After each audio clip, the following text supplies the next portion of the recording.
God dag, mitt navn Anders Lomarheim. Jeg jobber på Forsvarets høgskole ved underavdelingen Institutt for Forsvarsstudier. Der er jeg tilknyttet Senter for internasjonal sikkerhet, og leder også det senteret i noen år. Og det er akkurat det vi skal snakke litt om i dag. Vi skal se på utviklingen i USA, og de konsekvenser det kan ha for internasjonal sikkerhet. Trump 2.0, det blir en stor endring for hele det internasjonale systemet.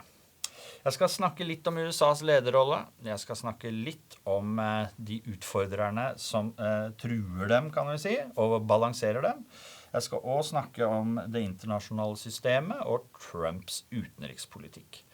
Et av hovedpoengene her er hvordan disse tingene da henger sammen og passer sammen, og det er noen mørke skyer på horisonten, det må vi kunne si, hva angår utviklingen under Trump. USAs lederrolle, der har vi ofte snakket om indispensable nation, vi har kalt det empire by invitation, og at de har vært leader of the free world. Dette er amerikanske begreper som blir litt når vi skal snakke om hvordan USA ser sin rolle internasjonalt. Det betyr at USAs holdning har betydd veldig mye i absolutt alle konflikter over hele verden. Mindre vi er i randsonene av de store utfordrerne, sånn som Russland eller Kina, så et av de første spørsmålene som vi stiller oss når det er en krig eller konflikt på gang, hva er USAs holdning? Sånn har det vært omtrent siden andre verdenskrig, og vi har vent oss til det mønstret, og hele systemet har vent seg til at USA kan involvere seg i konflikter med dette verdigrunnlaget og på disse betingelsene når deres nasjonale interesser tilsier det. Og det er noe av det som står på spill nå. Hvilke forpliktelser er det den amerikanske nye administrasjonen ønsker å overholde? Hvor vil de involvere seg? Og til og med nå, når vi står her rundt krigen i Ukraina, er de egentlig ordentlig på Ukrainas side, eller har de nå en interesse i Ukraina-konflikten som ligger nærmere Kreml og Putins interesser? Så det er veldig illevarslende for oss når vi ser en del av retorikken fra Trump-administrasjonen ligner nå mer på de narrativene og fortellingene vi har hørt fra Kreml. For USA har alltid hatt utfordrere, og nummer 2 og 3 er udiskutabelt Kina og Russland etter USA, som er udiskutabelt verdens viktigste stat og mektigste stat. Vi kan si at Russlands utfordring er mer sånn, de kaller det revisjonisme, de vil tegne opp grensene litt på nytt, noe de også har litt til felles med Trump. De er opportunister. Hvis Putin ser en mulighet, så kaster han seg på og prøver å flytte sine markører fremover og kanskje tegne opp grensene litt. Kina er en mer langsiktig utfordring og har mer makt enn Russland i dagens sikkerhetspolitiske situasjon. Men Kina er ikke overalt. Hvis vi bare tar en region som er veldig viktig i internasjonal politikk, Midtøsten, så er ikke kinesisk innflytelse en stor greie. Vi husker alle den grusomme borgerkrigen i Syria. Den endte i stor grad på Assad og Putins premisser. Obama-administrasjonen valgte ikke å involvere seg. Kina var ikke en sentral spiller i det sluttspillet vi fikk etter den grusomme borgerkrigen i Syria. Sånn at vi ser at i Midtøsten, der er Russland egentlig mer inne enn Kina. Men i en global sammenheng så må vi nok anerkjenne at det er atomvåpenarsenalet som holder Russland inne som en stor utfordrer. Kina har dog den massive økonomien som gjør at de er klart mektigere. Så er det en annen ting som gjør at Kina blir viktigere, og det er at verdens viktigste og mektigste land, USA, helt tydelig kroner Kina til sin hovedutfordring. Dette står i strategidokumenter. De skal først konfrontere Kina, og hvis de har mer kapasitet etter det, så ønsker de å konfrontere Russland. Dette ligger i Biden-administrasjonens utenrikspolitiske doktriner og strategier. Så da har vi snakket litt om utfordrerne og det overordnede i inngangen rundt USAs lederrolle. Hva skjer så da i det internasjonale systemet når det kommer en president som Trump? Svært uortodoks i stilen. Det første vi kan si om det internasjonale sikkerhetssystemet, det er at det elsker stabilitet og hater usikkerhet. I usikre tider så vil ting som vi ikke var så bekymret for, det kan være spionasje, sabotasje, sånn som Nord Stream gassledningene, det blir ganget opp hvor mye vi frykter dem, og hvor mye vi blir bekymret overfor dem. Rett og slett kan du si at temperaturen i det internasjonale systemet er veldig høy, og at det skal mindre stresstester på før vi blir ganske bekymret over det som skjer. Det handler om at i det internasjonale systemet nå så er rett og slett statene mindre vennligstilt overfor hverandre, og i større grad utfordrer hverandre og balanserer hverandre. Kina og USA i en nøkkelrolle der, mens Russland aktivt starter kriger med 6 til 8 års mellomrom utenfor sine umiddelbare territorier, eller innenfor sånn som krigen i Tsjetsjenia på 90-tallet. Det som da skjer er at USAs høyttenkning om egne allianseforpliktelser, det trigger usikkerhet. Nå har vi en debatt her i Norge om hva som ligger i sikkerhetsgarantien vår fra USA. Og nå skjønner alle at USA de kommer bare til unnsetning hvis Trump ikke er i dårlig humør, eller og i konflikter med de som de normalt ville støtte opp om, så vet vi ikke helt hvilken side de er på. For hvis Trump-administrasjonen har beveget seg ut av Ukraina-krigen, på den tydelige side av Ukraina, og mer i en nøytral posisjon som favoriserer en del russiske posisjoner, ja, da har vi jo ingen garanti for at de vil støtte vårt syn i nordområdene i de tilfeller der det kan bli en konfrontasjon med Russland. Det må sies, for norske styresmakter så har vi kunnet ha en ganske offensiv fremtoning overfor Russland. Vi har kommet til dem som en svakere stat, men med en mektig allianse i bakgrunnen og et veldig sterkt bilateralt forhold til USA. Hvis norske toppledere som møter russiske motparter ikke har den tryggheten på at blir det en konfrontasjon over Svalbard, ja, så er vi helt sikre på at USA vil støtte vårt syn. Ja, da kan hele norsk sikkerhetspolitikk måtte kalibreres litt, som vi sier, og gjøres om på enkelte punkter, fordi vi ikke anser å ha den samme sterke posisjonen forankret i allianse og bilaterale sikkerhetsgarantier til USA som vi har hatt tidligere. Hvis vi da ser litt mer på Trump-administrasjonen, hvis vi tenker hva er det de vil, hvor forutsigbare er de i utenrikspolitikken, så er det for oss som bruker mye tid på å følge med på dem, ganske vanskelig å predikere hva de kommer til å gjøre, men det kommer noen sånne drypp som man kan bite seg fast i. Før var dette rett og slett mye mer forutsigbart. Man kunne se et mønster i det. Ja, USA, hva er det de gjør? Jo, de kriger en del internasjonalt, men de kriget jo ikke for å ta nytt territorium i hovedsak. Det var mange, meg selv inkludert, som var veldig kritiske til USAs invasjon av Irak i 2003, men jeg tror de aller fleste skjønte at de ikke dro dit for å ta irakisk territorium fra det irakiske folk. Det var et spørsmål om å styrte en despot, Saddam Hussein, og gjøre at Irak ikke skulle bli et arnested for terror. Sånn at vi da så denne rollen som vi snakket om helt i starten, lederen for den frie verden som sto opp for demokratier, nedkjempet despoter og prøvde å utrydde og utradere terror her i verden. Hvis du la sammen liksom de ulike bestanddelene av en konflikt, så var det ikke vanskelig i de fleste tilfeller å skjønne hvilken side USA ville lande ned på. Det har blitt mye vanskeligere med Trump. Trump er en mann som liker å gjøre business med det vi kan kalle de tøffeste gutta i skolegården. Han liker å si, og gjentok det på Fox News på søndag 10. mars nå, At han liker å snakke med Kim Jong-un, han har et godt forhold til president Putin, Xi Jinping en han kan gjøre business med. Det virker litt som om egentlig Trump kjeder seg litt av og til med sine klassiske europeiske allierte. At de tar han på en måte litt for gitt, de gir han ikke noe nytt.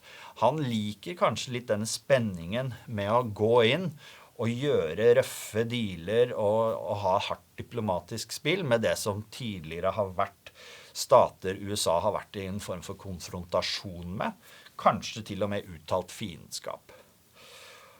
Det som veldig trist jo da at vi ser at denne politikken hvor det vanskelig å stole på helt hvor USA vil, den har en historikk under Trump. Jeg vil si at vi nå mange bekymret for om USA lar Ukraina i stikken. De gjorde litt av det samme under Trump, der han direkte forhandlet en avtale med Taliban, trakk seg ut av Afghanistan, satt en dato. Den uttrekkingen skjedde på Bidens vakt, og det gikk veldig, veldig dårlig.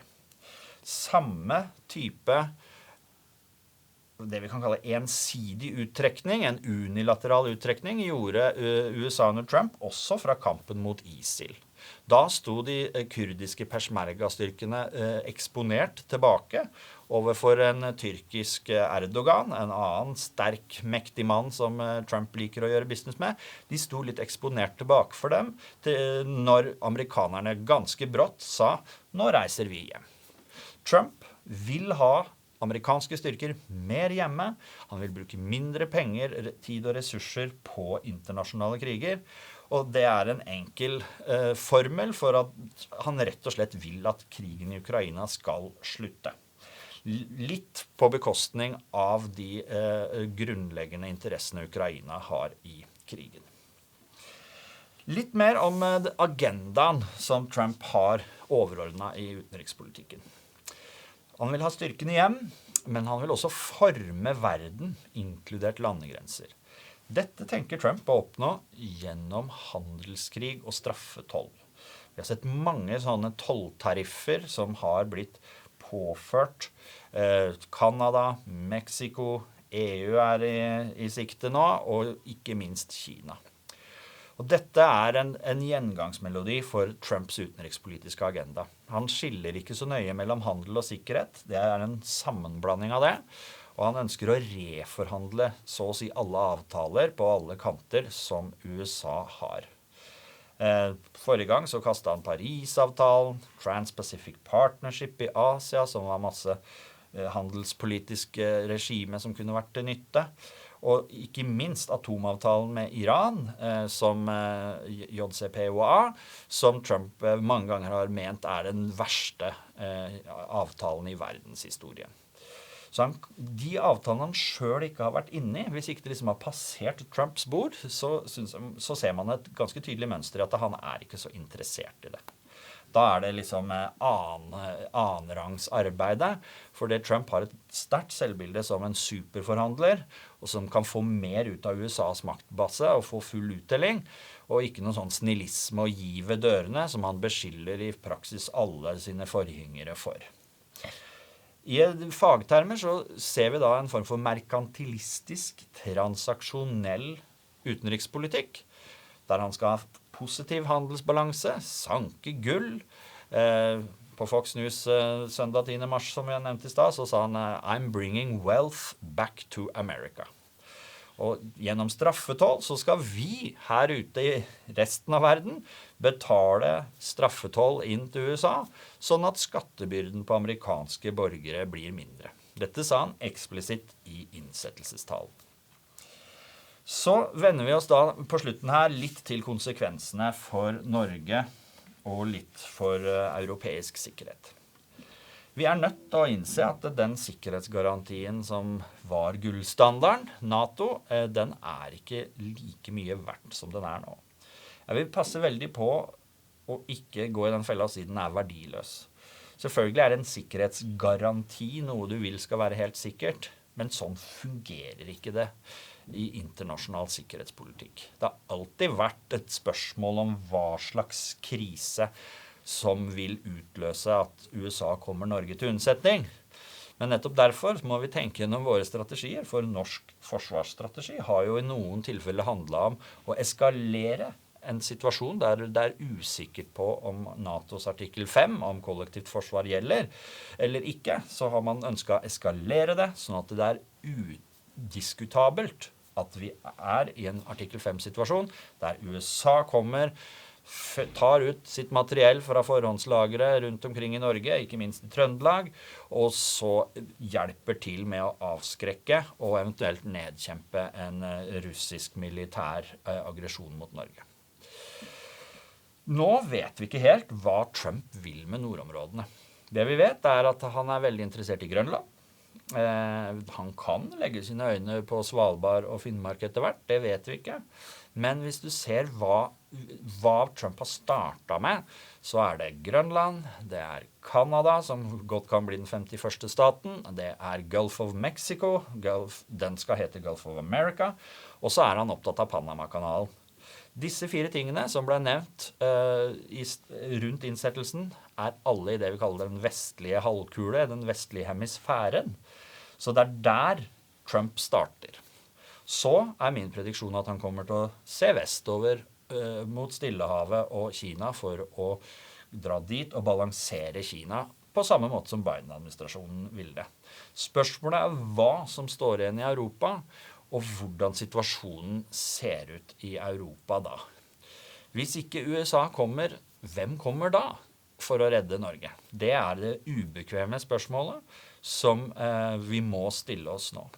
Og i en sånn fase så må rett og slett Norge søke alternative kilder til sikkerhet. Vi trenger nye partnere for å forsvare oss skulle det verste skje, nemlig at Norge blir involvert i en krig som angår vårt eget territorium. Det en stor fordel for oss at Sverige og Finland nå inne i NATO. Og en grunn at vi interessert i å forsvare cirka de samme områdene. Hvis vi har en brigade sånn som den norske hæren har nå, så sier det seg selv at å flytte den for å beskytte Romania eller Bulgaria eller et eller annet sted langs Russlands grense lenger sør vil være uaktuelt. Men norske, finske og svenske styrker, de kommer ikke til å dra noe sted hvis det en landmilitær trussel på russisk side. Så vi har noen nye partnere, men vi trenger å oppsøke flere. Vi knytter tettere samarbeid til UK, og også Nederland, Tyskland, Polen land vi har mer forsvarspolitisk samarbeid med. Så kan det nok være tida for å vurdere EU og hva som ligger i det forsvarspolitiske samarbeidet der. Der kommer det til å skje mye, og det kan bli mer kostbart å stå på utsida, og det i hvert fall noe vi må vurdere, og jeg veldig tydelig på at norske politikere i alle fall må tørre å diskutere det. Situasjonen så alvorlig at vi kan ikke la være å diskutere det som vesentlig for norsk sikkerhet. For i Europa nå så vi hjemme alene. Trump uinteressert i å koordinere med Europa. Et av de tydeligste eksemplene på det i det siste, det at Trump sier nå at han vil vurdere et sanksjonsregime mot Putin. Men det ligger jo et stort sanksjonsregime på bordet fra før. EU har vært et nav i det. Europa og EU har vært veldig frempå i den økonomiske handelskrigføringen med store støttepakker til Ukraina og sanksjonspakker mot Putin. Så når Trump da liksom vil lage sin egen ting på siden av det, så ser vi igjen at hvis ikke Trump har eierskap til det og har gjort det selv, så mener han på en måte at policyen og pakkene ikke holder mål. Og vi må også spørre oss nå, i den situasjonen vi hvilke land det Trump helst vil gjøre sin business med? Og det jo en del ting så langt som tilsier at han foretrekker Putin framfor mye konsultasjoner med Europa, spesielt i multilaterale settinger. For det en ting vi kan være sikre med Trump om, så det jo at han foretrekker å gjøre business med en og en statsleder av gangen. Multilaterale settinger som norsk utenrikspolitikk tradisjonelt veldig opptatt av, det har mindre appell til Trump. Og en av de første landene han kjørte bilaterale forhandlinger med var selvfølgelig da han dro til Riyadh og snakket, og de fikk til et møte der mellom utenriksminister Marco Rubio og Lavrov fra Russland. Så nå ser vi at de snakker sammen på nye måter, og Europa står litt igjen på perrongen og lurer på hva som skjedde. Til slutt så vil jeg bare si det mange ting å være bekymret for. Jeg har ikke så skrekkelig mange positive avsluttende ord å si. Det farlige tider. Vi nødt til å tenke nøye gjennom vår strategiske posisjon. Den mer utsatt enn før. Vi må huske at det norske forsvarskonsepter handler veldig mye om å få vårt materiell til å passe sammen med det som kommer i allierte forsterkninger. Og da sier det seg selv at vi har ikke et stort, massivt forsvar bare innstilt på å forsvare vår del av verden alene, eller sammen med Finland og Sverige, som våre nye naboer her i nord i NATO-rammen. Vi utsatt, og vi må tørre å stille en del spørsmål og være mer proaktive for hvor vi kan fylle på med det sikkerhetsbehovet vi har, etter at vi ikke får så mye sikkerhet inn som vi pleide å få gjennom USA og NATO-medlemskapet og det transatlantiske fellesskapet. Vi må fylle på uten å forringe det vi faktisk får fra amerikanerne. For det lange historiske bånd mellom Norge og USA.